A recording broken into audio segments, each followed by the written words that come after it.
Really our goal for treatment with interventions in the whole spectrum is to provide a customized treatment care package for patients. When you look at the conditions we treat, they're common and they're prevalent. And I think we've been learning more and more about how prevalent they are over the last decade. A combination of technology and expertise now has brought to the forefront therapies and treatments that really make a difference. The joy that this profession brings to me is the ability to alleviate patients' pain. It's very rewarding to have that interaction with the patient.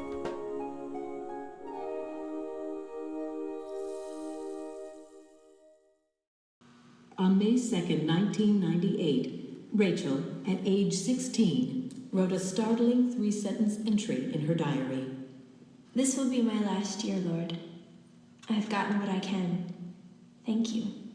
Rachel was always talking about, the fact that she was going to die young, and on top of that she was going to make an impact on the world.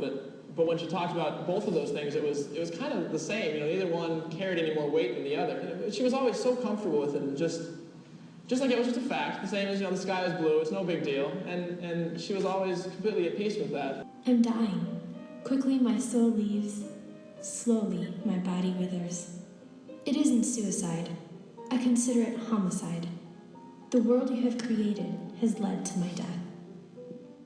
6 weeks after her funeral, my brother, her dad, would receive a telephone call from a man named Frank. He said, but over the last 2 weeks, I've been having a dream about your daughter's eyes. I had this vision of the eyes of a girl, of a sweet girl, and out of those eyes were coming tears, and the tears were pouring to the ground, and something was beginning to grow out of the ground. Life was coming out of the ground.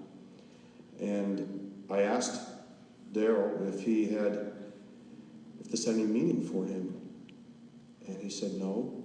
Well, 7 days later, my brother gets another phone call from the sheriff's department there in Littleton, Colorado. The sheriff's department said, Mr. Scott, we have your daughter's backpack ready and waiting for you to come pick up. We've been holding it as evidence because it has 4 bullet holes in it. So my brother jumps in his car, goes down to the sheriff's department, picks up her backpack, takes it out to his car, pulls out some of her school books, and was hoping her diary was in there. And sure enough, it was. He knew she kept diaries. Well, just like any parent would want to know, what's the last thing my daughter had drawn or written on the last page of her diary? Maybe could tell me something. He turns to the very last page of Rachel's diary, and this is what he sees. He sat there stunned for over 30 minutes. He could hardly catch his breath. 7 days earlier, a total stranger over 1,200 miles away had called him up and described this picture to him perfectly. There's no way that Frank could have known that Rachel had drawn this picture literally minutes before she was killed. He also noticed the 13 clear tears falling from the eyes before it touches the rose and turns to blood drops. Within two hours of Rachel drawing this picture, 13 people have been shot and killed at Columbine High School, a teacher and 12 students. On April 20th, 1999, the day that Rachel died, approximately 10 minutes before the end of the 4th period class, I saw her drawing, and I asked her about it, and she said, "Oh, Mrs. Carruthers, it's not finished, but I was inspired to draw this." And she just looked at me and said, "Mrs. Carruthers, I'm going to have an impact on the world." And as far as we know, that's some of the last words that Rachel ever spoke. And she was going to have an impact on the world before she walked outside, finished drawing the eyes and the tears, while having lunch with her friend Richard, who was also shot. He's in a wheelchair today for the rest of his life with 4 bullets in his body, and Rachel was killed.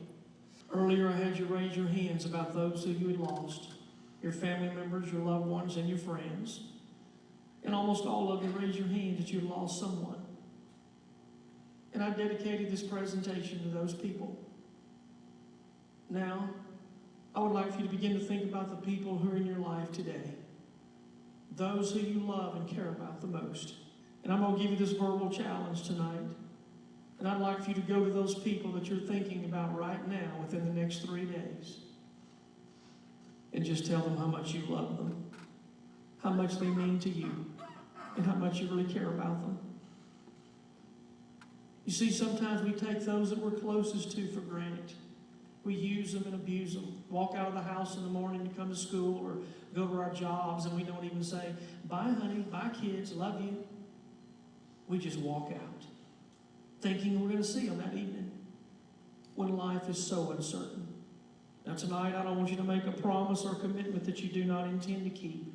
But if you make that simple commitment to go to those people, tell them how much you love them, how much they mean to you within the next 3 days, I would like to see your commitment tonight by you just simply raising your hand. Now, you know what you just committed to do tonight?